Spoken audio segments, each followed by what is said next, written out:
In this video, we'll take you through the second step. To begin with, log into your Cisco DNA Spaces account, enter your username and password, and click Login.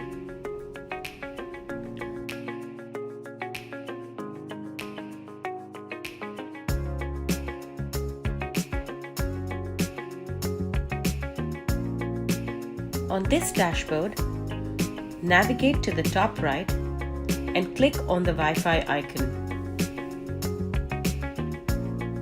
Now, click on Wireless Network Status.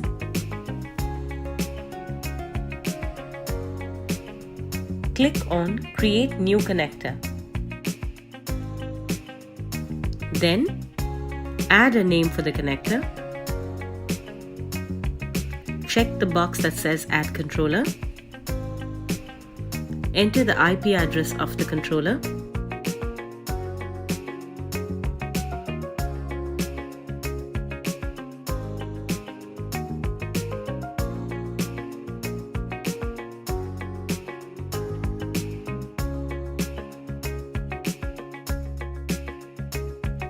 Then, enter the name of the controller. For controller type, select WLC. Next, select the relevant SNMP version for your controller. If you selected the V2C version, please enter the relevant SNMP community.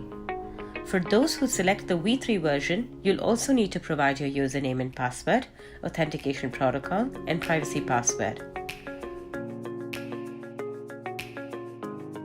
Finally, click Save.